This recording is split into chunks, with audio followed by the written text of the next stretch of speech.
Assalamualaikum урматтуу телекөрүүчүлөр, ободо ой пикир көрсөтүүсү.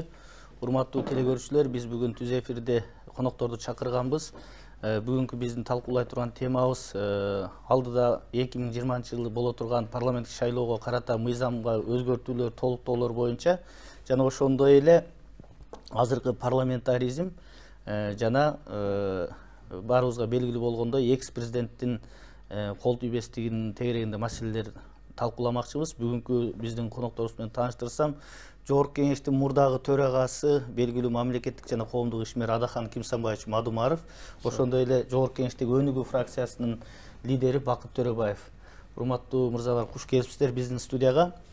Адахан мырза, сиз айтсаңыз, мына алдыда эмдиги жылкы боло турган шайлоо мыйзамы боюнча кызуу талкуулар болуп атат. Парламенттик угууда болду, коомдук талкуулар болду. Керек болсо биринчи окуудан да өттү да. Президент Жээнбеков бул шайлоо мыйзамын эмдиги жылкы шайлоого 1 жыл калгынчакты кабыл алып бергиле деген өтүнүчүн да парламентке билдирген да. Демек, мына эгер 1 жылга чейин кабыл ала турган болсок, 2 жума убакыт калды да. Ушул шайлоо мыйзамынын тегерегиндеги толуктуу өзгөртүүлөр, алымча кошумчалар боюнча сиз толук маалыматыңыз бар. Өзүңүздүн оюңузду уксак ушул боюнча. Рахмат. Биз жөн эле мындай бир ой пикирибизди айтпаста, 3 партия, бүтүн Кыргызстан, Арнамыз, Аалам партиялары биз өзүбүздүн долбоорду жазып, Жогорку Кеңешине да, президенттин аппаратына да расмий түрдө тапшырганбыз. Мен өткөн жылы аларча резиденциясында болгон жолугушууда дагы Жээнбековдун өзүнө айткам. Биз бердик. 4 ай өттү.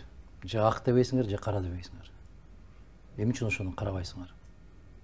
Деген сыяктуу. Анан кийин бир аз алымча кошумчалары менен кошуп депутат Бакиров, ошол дагы бир алымча кошумчалары менен расмий түрдө киргизген. Бирок бүгүнкү күнгө чейин бизге жооп жок да, жакында 1 жылдан өтөт. Бүгүнкү күнгө чейин жооп жок. Ошол шайлоо кодексине өзгөртүү, түзөтүү киргизүү жөнүндөгү мыйзамдын долбоору дап даяр колдоруна карматканбыз. Бардык тажрыйбаларды эске алуу менен. Анан президент кайрылып, ушуну тез алып бергиле деп Жогорку Кеңешке кайрылды деп. Кайрылды, бул эл үчүн кайрылып койду. Ишарат да, мындай бир көрүп атасыңар, мен иштеп атам. Көрүп атасыңар, мен ушуну жакшыртканды каалаган атам. Эгер ал кааласа, мына бүгүн Жогорку Кеңеш мына маселени чечип бергиле десе 2 саатта чечип берип атпайбы? Эгер өткөндө жанагы чыдабай кеткенден чынын айтып албадыбы төрагасы Жогорку Кеңеш?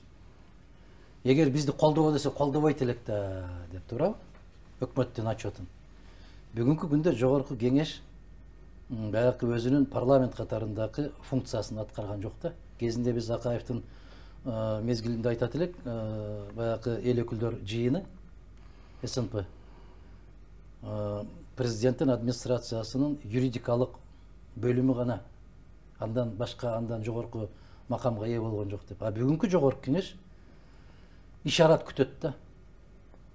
Муну моундай кылып бергиле десе 2 саатта бүтөт.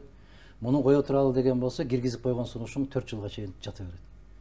Ошондуктан Жээнбеков андай деген, Жээнбеков мындай деген, ошондон күтүшүбүз керек дегендин өзү бүгүнкү күндө мындай бир аз же саясатты түшүнбөгөндүк, же өтө эле ишенчээктик, мындай бир жаш баладай да, эч күнөөсү жок сабий жаш балдар болот го, ошолор бир нерсе айтсаң ишенип калат. Андай болбойт. Эгерде ал каалаганда бүгүнкү күнгө чейин баардык оюндун эрежелери так болмок. А бүгүнкү күндө тескерисинче 3 партияны өткөрүшкө аракет кылып аткан арамза, кара мүртөз, кара ниет ойлор кетип баратат. 9%га көтөрүп алганын себеби дагы ошондон. Бүгүн жанакы иниси баштаган бир топ даярдап атат. Партия ошолор келебиз деп. Экинчи топту жаштарга бүгүнкү төрагага берген сыяктуу көрүнүп атат.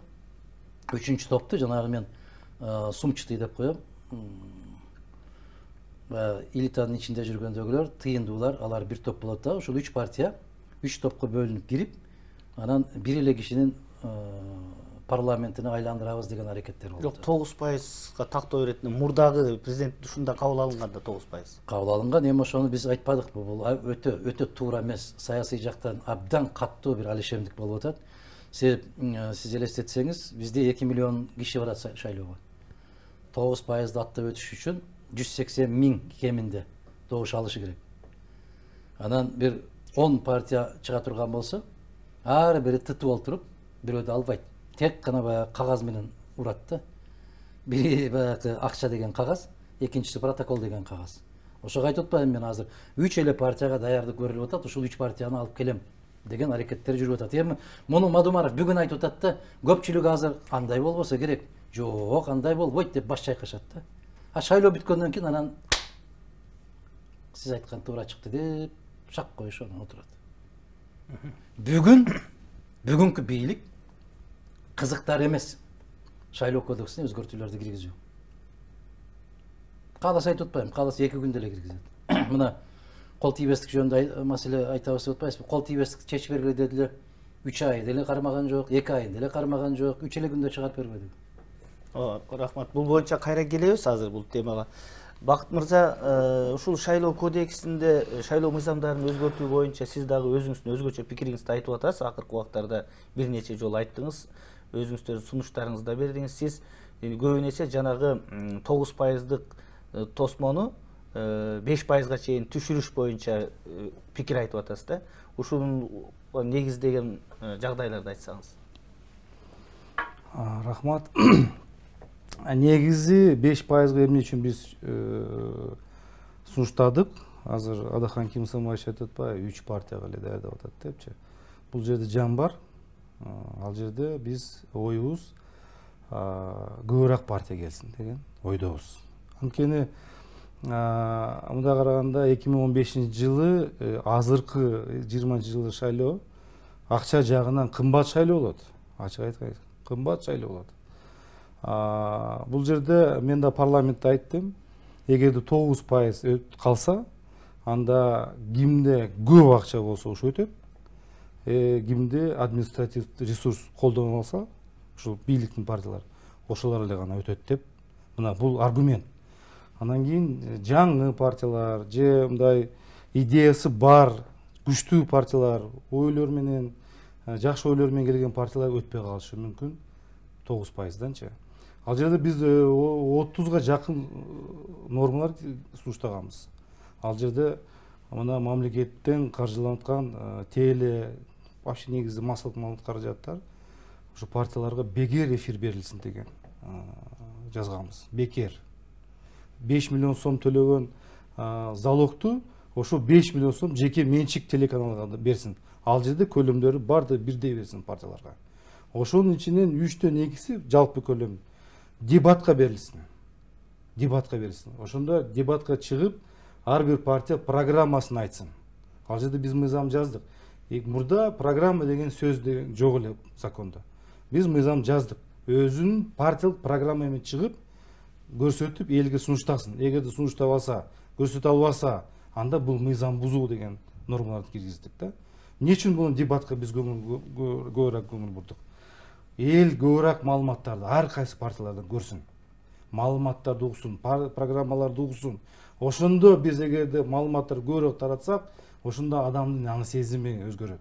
Акчага бурулбай, ойго, пикирге макул болуп, ал жерде көп нормалар киргизгенбиз. Эң мындай негизги финансовый жагынан, анан кийин ушу пароктон биз жазып чыккан. Бирок тилекке каршы бул кабыл алынбай калды. Азыркы учурда мурдагы мындай айткандай мурдагы иштеп аткан мыйзамды алар кичине наркы берки жумушчу топ өзгөртүштү. Ушул боюнча келатат. Экинчи окуудагы ошону коргойсуздарбы өзүңүздөрдүн сунуш пикириңиздерди? Экинчи окууда азыр биздин комитет өткөн жок. Биздин сунуштарыбыз бул талкуу болду, ал да өткөн жок. Азыр эртеңки же бүрсүнкү добуш коюлат. Коомдук талкуу журналисттер тилекке каршы соңку кезде аябай көп колдоносуңар да ушундай сөздөрдү. Коомдук пикир жаралды. Ал бир эле кишинин пикири.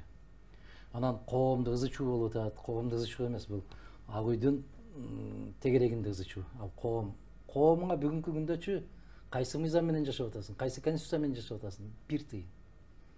Коомуң өзүнчө жашап атат, ак үйүң өзүнчө жашап атат. Анан баягы коомдук пикир жаралды, анти минти деп көп айтат да журналисттер. Кайсы коом бар? Мына коомдук талкуудан өттү. Ким талкуулады аны? Ким кандай сунуштарды берди?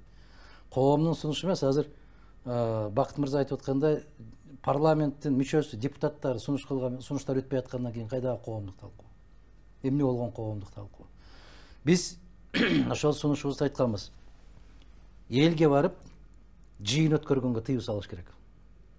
Ар бир партия барып, түшкө чейин, бирөө барып, түштөн кийин, экинчиси, кечинде, үчүнчүсү, анан төртүнчүсү, бешинчиси, бир ай Кыргызстан бүт жашоосун токтотот да.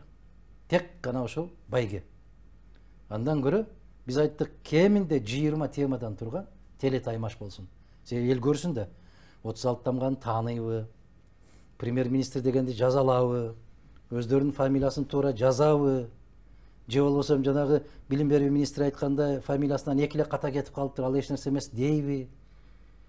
Элитабыз кандай экен, элита каякта жүрөт, ушунун айырмасын билген азаматтар барбы, конституцияны окуганбы деп караш керек да, байкаш керек да. Азыр партиялык тизме менен деп койду дагы, бир 2 кишини көрүнүктүүдү коет, калган ишине бүт баарын бардык нерсени мисал менен айталычы. Илгери биз кичине кезибизде ата энебиз барып чөө боруп келгиле десе, жүгөрдүн арасынан урусун да. Анан кызыгып кетесиң да, баласың да, дүмбүл. Анан биз баягы сыртына чөптү коюп туруп, ортосуна дүмбүлдөрдөн кайрып алып туруп, ортосуна салып анан байлап алат элек да. Анан көтөрүп чыгабыз. Анан кароолчу бар да. Чөп алып кетип бартасың, чөп алып кетип бартасың. Ичинде дүмбүл кетип бартат да. Аны билбей калат да кароолчу, картайып калган киши. Ошол сыяктуу бүгүнкү мыйзам ошондой. Сыртына баягы жакшынакай балдар кыздар менен ороп коет дагы. Ичине элитанын бүт баарын тыгып алат да. Эмне үчүн? Себеби алар акча.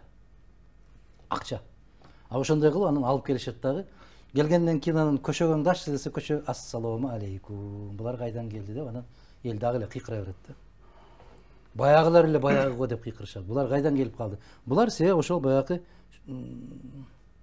мыйзамдын ичинде келишти да. Көрүнбөйт да көзгө.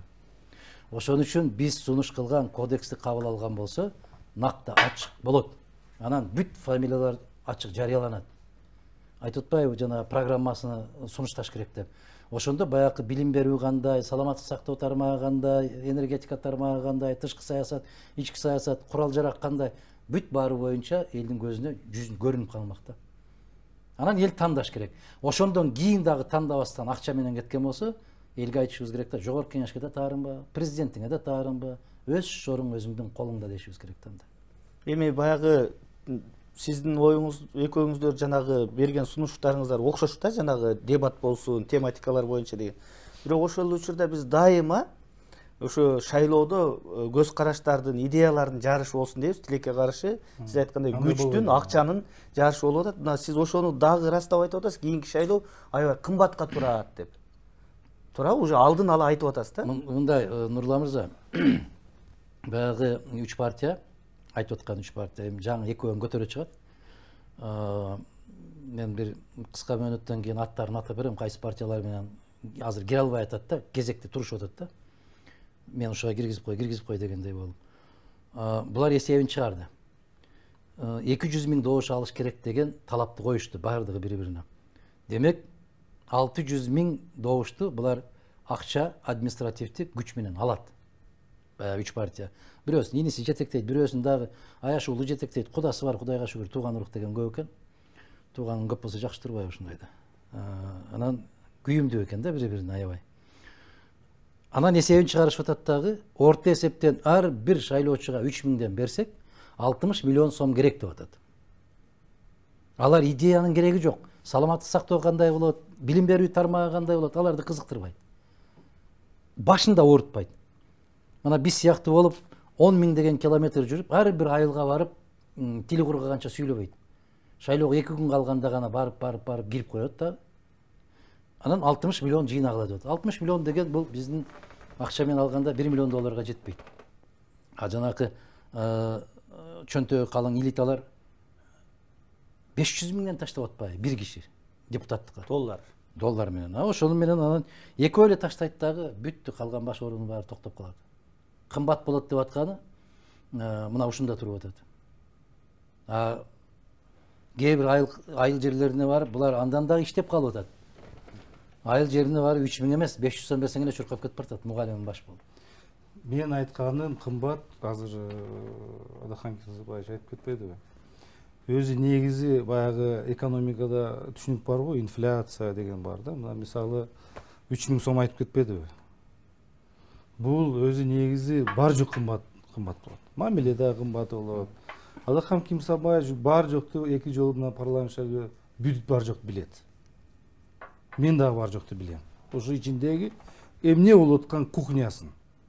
Эгерде биз экөөбүз ойлогодой, баягы программа боюнча, аң сезим боюнча бүт жалпы эл ошо биздей ойлонсо, анда ал жерде акча ойнобойт элер ойлойм. Анда акча ойнобойт. Бирок тилекке каршы парламентке баратканда, шайлоого баратканда биздей ойлонбойт экен жөнөкөй карапайым. Айтып атпайбы азыр? Ошол тиги шайлоо бүткөндөн кийин анан капа болбогула эми парламентке, президентке. Ким шайлады? Ал ошол эле эл шайлады да. Ошон үчүн бул жерде биздин идеябыз эми азыр экинчи, үчүнчү окууда болот. Биздин идеябыз көбүрөөк биз элге чыгыш керекпиз. Анан элдин азыр жөнөкөй азыр партия акчасы жок партия, парламенттик административный ресурс жок партиялар да аларда мүмкүнчүлүк да аз болуп атат да. Атаандаштык да болбой атат. Ошон үчүн бул жерде мисалы биз тиги сунуштар киргизгенде мына азыр Адахан Кимсабаевич жооп атам 1 жыл мурда берилген. Бирок биз сунуш берилген коомчулук, сиз коом айтасыз. Бир дагы партия биздин сунушубузду колдогон жок. Чыгып, туура айтып атат. Ошону жасайлык, ошону аткарайлык. Жаңы чыккан партиялар дагы айткан жок. Биз ушундай колдойбуз бул мыйзамдарды. Бир малды Нарымбек Молдобаевич угуп калдым, тиги радиодон айтып калды. Бир ушу кишини уктум. Бүгүн дагы тиги НПО организациялар канча бир 40 айдан кол коюштур. Ушул мыйзамдарды колдош керек деп экинчи. Мен сөзүңүзгө каралчы мындай сиз айтып атпайсызбы? Эгерде парламентке көп партия келсе, парламенттин ролу жакшы болот эле дегендейчи, бекем болот эле, көз карашы пайсы. Мына өткөнкү мурунку чакырылышта, кечиресиз, 5-чакырылышта 5 партия келди. 6-чакырылышта 6 партия келди. Бирок тескерисинче 5-чакырылыш азыркыдан кыйла күчтүү болчу да. Азыр андан 5 метр болуп атпайбы 6 партия келип алып. Эми мындай айтып коелу да, биринчи суроого. 3 партия келсе, 3 партия менен сүйлөшүү оңоюраак да, 6 партия менен караганда. Бирок азыр 6 партия менен укмуш сүйлөшүп атпайбы? Эми 4 партия менен сүйлөшүп коюшту азыр. 2 партия биз сыртта калып калдык. 4 партияның азыр 90га жакын добуш бар. Болду, биз кереги жок болуп атабыз. Бар жок добуш менен чечилип атпайбы? Ошон үчүн баягы келгенде бирөө доминирующий болуп келбеш керек. Өткөндө парламентте эң көп 28 мандат болду. Кийин анан 23 мандат болду. 21 мандат болду. 23 мандат болду. Анан кийин тиги ошондо баягы тең болуп калды. Тиги ал жерде көбүрөөк конкуренция болуп калды ал жерде. Анан кийин дагы баягы айткандай составы да башка болуп калды.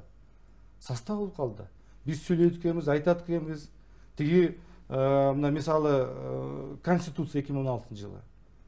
Конституция өзгөртүү киргизген деп атканда биз эмне кыла алдык? Эч нерсе кыла алган жокпуз. 22 добуш менен атамекен өнүгө. Бакыт мырза, бул Нурлан мырзанын айтып атканындай болуп атат. Жок, аны түшүндүм. Составты айтып атам да. Жок, составта да ошондой да. Биз эки партия сыртта калдык деп атпайсыңарбы? 101 депутат катышып отурса, 101 колдоп атпайбы? Ал жерде сыртта калган бир да партия жок. Баары эле ичинде. Тек гана бөлүп алды да. Биз мынтип сүйлөп коебуз, кнопканы басып беребиз. Бизди дагы унутта калтырбагыла. Кайсы мисалдарда? Мисалы премьер-министрди колдогондо деле 115-иңер отурган болсоңор 111-иңер колдоп бересиңер. Отставкага кетирип бергиле десе 105 киши отурган болсо 104-ü колдоп берет.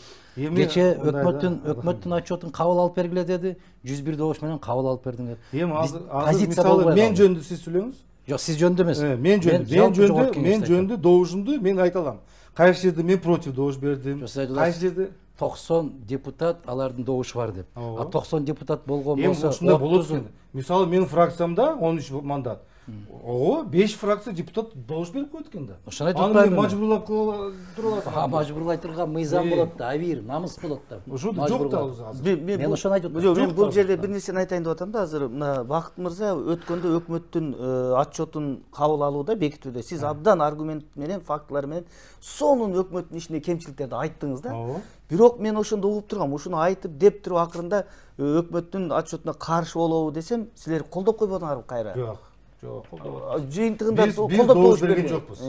Биз добуш берген жокпуз. Эмнеге каршы Эмнеге? бербедиңер? Айтып берейин аргументтерди. Биз бар доводдор мен уктумуза айттым. Бар жок деп. Абдан сонун айттым. Эми мындай да.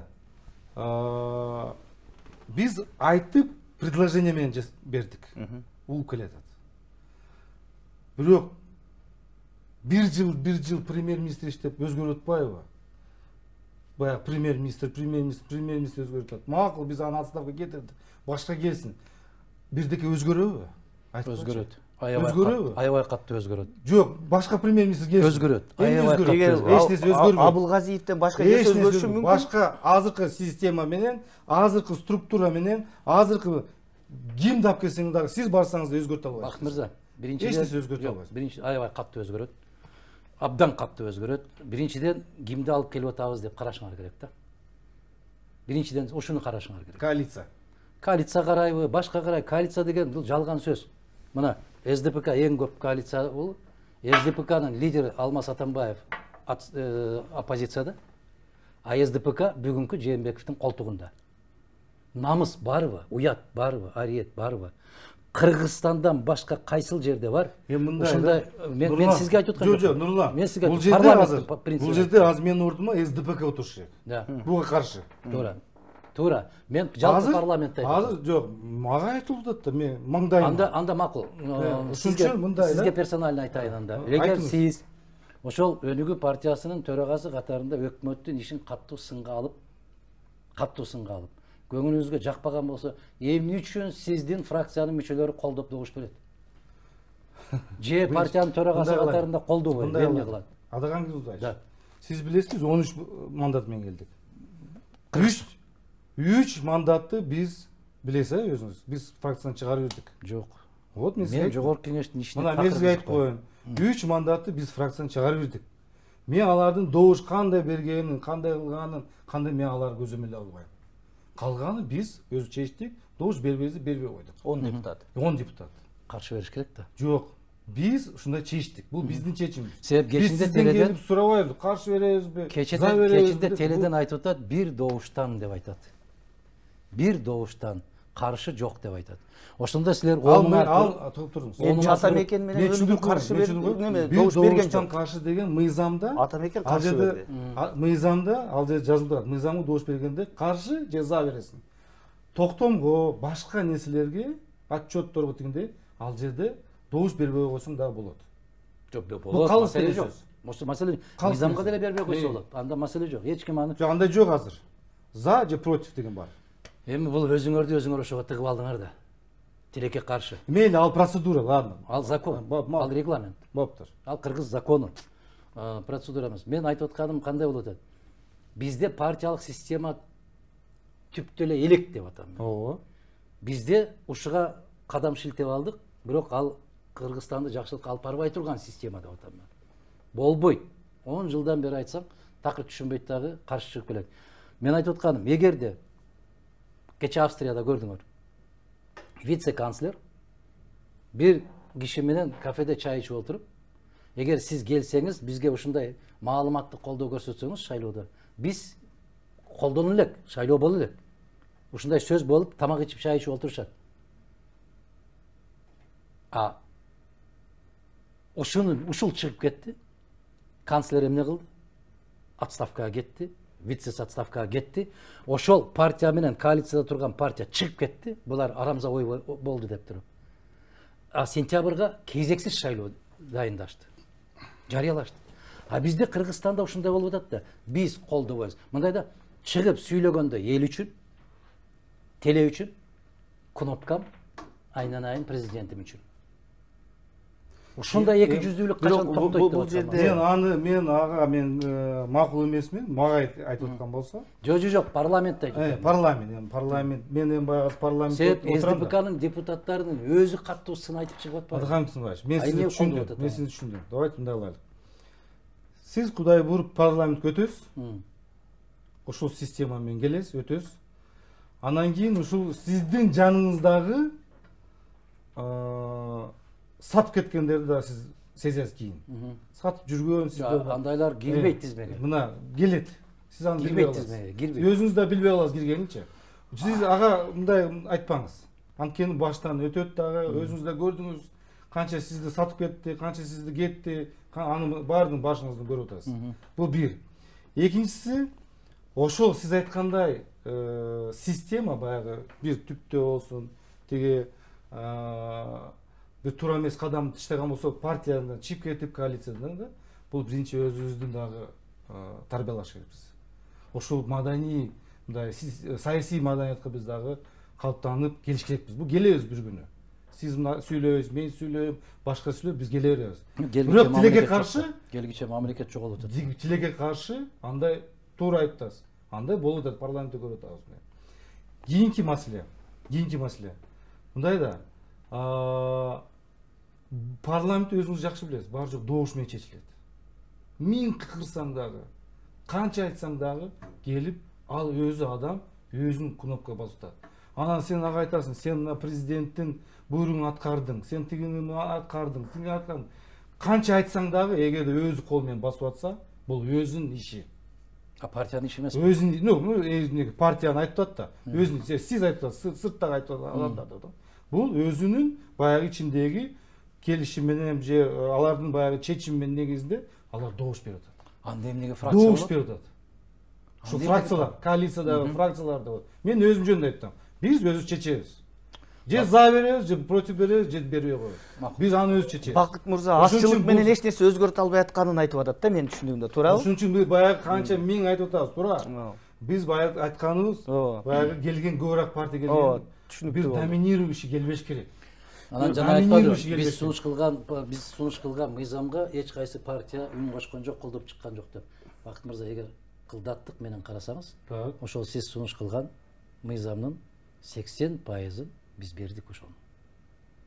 Биз бердик. Жок, кечирип койгула. Бакиров сунуш кылып аткан. Бакиров мыйзам ал башка. Ошонун негизинде силер дагы ошону сунуш кылып атасыңар.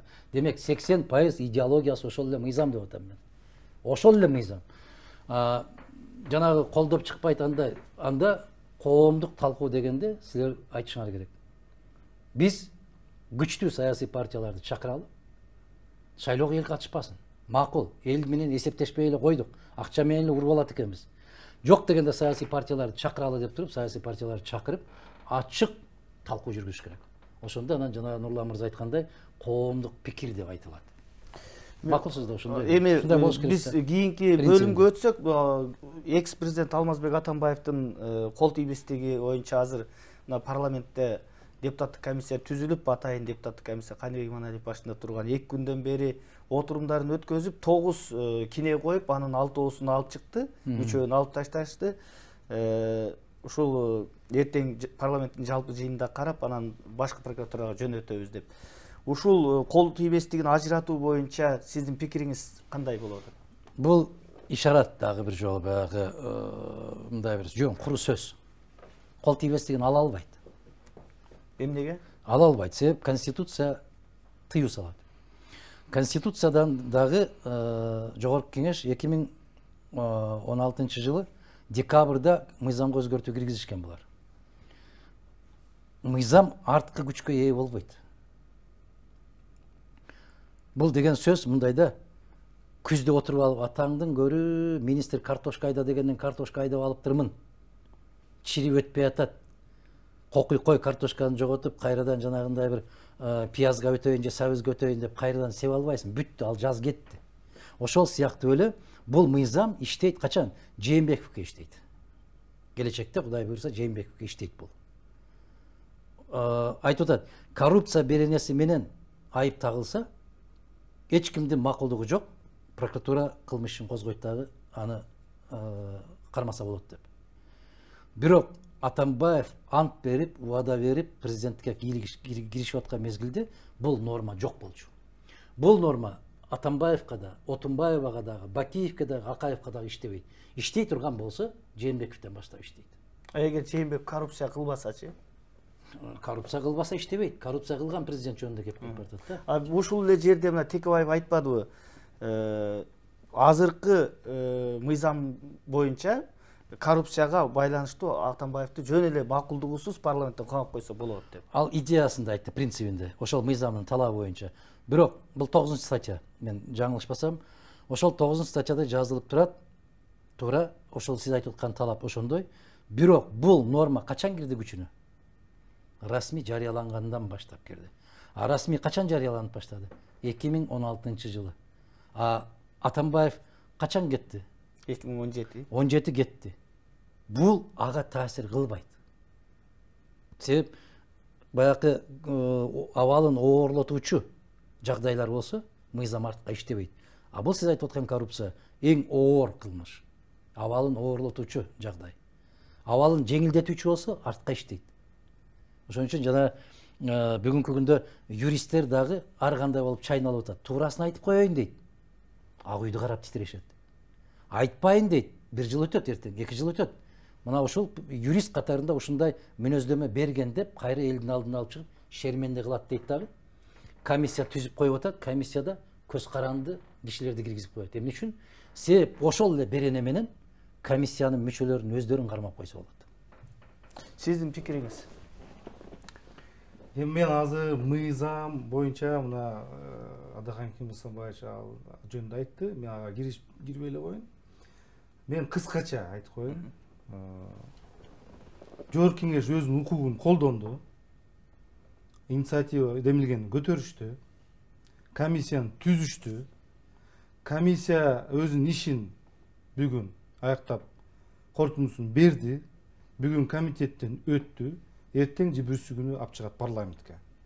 Мен аны колго ала элекмин корутундусун. Бирок бул комиссиянын иши боюнча, жогорку кеңештеги иши боюнча. Кийинки анан кийин генеральный прокуратура аны өзү изилдеп, өзү баа берет. Коррупция болду, болбоду, ага мен азыр эч нерсе айта албайм. Бакыт мырза, биз саясий баа берип атабыз да, мен да юридикалык берип аткан жокмун. Мен саясий баа берип атам. Бул мындай. Америкада керемет бир мыйзам бар. Мен жеке менчик үйдөм. Эгер менин короома бирөө кирип келсе, курал колдонууга укугум бар да.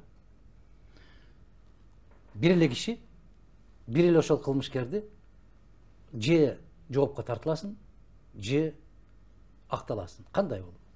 Эгерде кирип келип мен ошол каза болгон кишини ок алдынан тийгенине мен далилдеп берсем, мен акталам. Себеп мен менчигимди коргодум.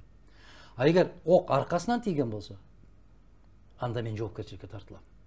Же ал качып баратканда, же болбосо ал багындым деп атканда атты деген ушундай да жагдай. Бир эле ок, бир эле тапанча, бир эле кылмышкер.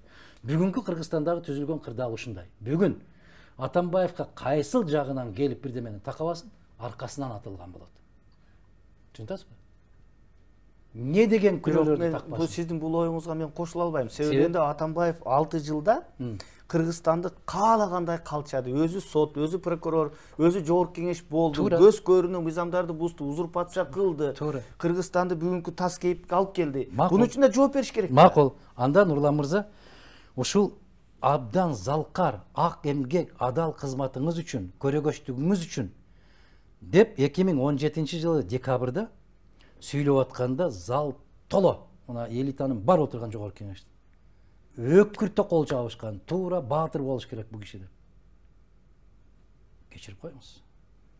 Бүгүн ошол кол чаап аткандар кайра кол чаап атат, муну отургуз деп. Бул мен жигиттик эмес да. Мен юридикалык жагын айтпайын. Мындай бир адамгерчилик жагын айтканда, ошол кезде Мадумаров айтып атпадыбы? Шайлоо арамза өттү, шайлоо сатылып алынды, коррупция деген чаштын түбүнө чейин чыкты деп айтып атканда күрөштү да мени менен. Атамбаевди жамандайсыз, Атамбаевка жаман сөздөрдү айтып атасыз. Да бир азаматтар чыгып айтпадыбы? Атамбаевка каршы чыккандарды Кудай урсун дегенге чейин бар.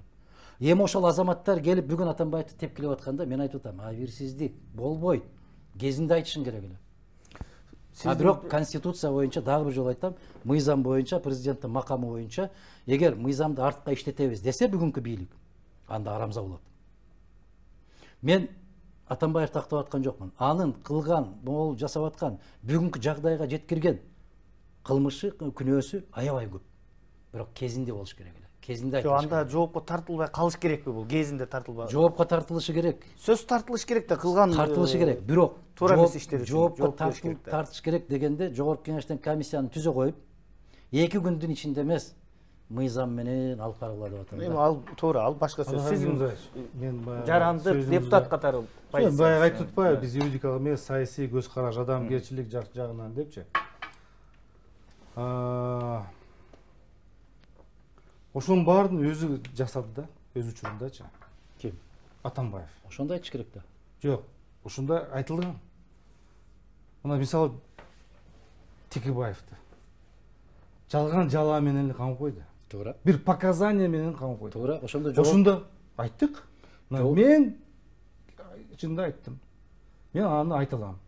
Жогорку Кеңеш деп атасыз, мен Жогорку Кеңеш кайра мага болтасыз да. Ошондо айтканбыз, айнанайын. Бир показания менен эле камалып атат. Бир аферисттин показания менен эле кетип атат. Бул туура эмес. Бул туура эмес деп, жок, бул туура деп мына ошол нерсе менен показания менен бүт баягы балдар камалды. Показания менен. Эми мына өзү мына ошол учур келди. Мына азыр показания менен тиги Атаханов показания берди, тиги показания берди, Батукаев боюнча, тест боюнча показания берди, дагы показаниялар чыгат. Ошол показания менен мына келет да. Көрдүңүзбү Атаханов? Ошол мезгилде мыйзам так аткарылбай, так иштебей, мына өзүнө эми тийип атат ушулар. Бакыт иним, мен ушулардын баарын кезинде кыйкырып айттым деп атам мен. Батукаев боюнча да, башкасы боюнча да. Эми караңыз, мен айтып атканым, абийирсиздик болуп калат деп атканым. Жогорку Кеңеш дегенде тийип кетип барса, мен кечирим сурайм. Акаевдин мезгилинде дагы кээ бир депутаттарга мына ушундай жала жабылып, сиздин атаңыз менен чогуу бир 10 жыл депутат болгонбуз. Жала жабылып, ошолорду башкы прокуратура алып кетебиз деп атканда, бу киши журналисттер, биз Жогорку Кеңеш агын актай, карасын карадай кылып токтотуп коет элек. Мен айтып атканым, силердин Жогорку Кеңештин депутаттарыңардын арасынан канчаларын алып кетти? Дың дебей отурдуңар деп атам. Күчүңөр жетпей калды деп атам. Жогорку Кеңеш өзүнүн миссиясын актай алган жок деп атам. Себеп эмнеге? Мен конкреттүү түрдө бул ал партия деп айтып аткан жок, мен Жогорку Кеңеш деп айтып атам. Жогорку Кеңеш Калигула айткан, Нерон айткандай, государство это я дегенде Жогорку Кеңеш бир киши эмес да. Ал жерде 120 депутат бар да. Биз тактап койдук да ушундай. Тактаганда баары бир алсыздык көрсөткөн учурду айтыш керек. Мыйзам жол бербей атат. Кейлери качып кетти. Кейлери башка болот. Аны менен да келишим түзүлгөн. Сен кач, чегарадан өткөндөн кийин мен сага жарыя салам. Мен айтып атканым, бүгүнкү Атамбаевди күнөөлөп аткандар өздөрү тазабы? Бүгүн анын дарегине ылай ыргытып аткандардын колдору тазабы? Кече ошо кишинин пешине намаз окуп жүрүшпөдү беле? Кече ошо кишиден үлгүлүү болдук, ак жолтой болдуңуз, чачылганды жыйнадыңыз, үзүлгөндү уладыңыз деп кыйкырып аткандар бүгүн абийирсиздик болуп калып атпайбы деп атам да. Атахан Кюсамович, бизге нравственный жагын айтып. Бөлүнгөн убакыт эбак эле соңуна келип чыкты. Жакшы талкуу болду. Рахмат. Келип ачык айрым ой пикириңиздерди билдиргениңиздер үчүн. Урматтуу телекөрүүчүлөр, ушуну менен биздин көрсөтүүбүз соңуна чыкты. Кайрадан көрүшкөнчө сак саламатта калыңыздар.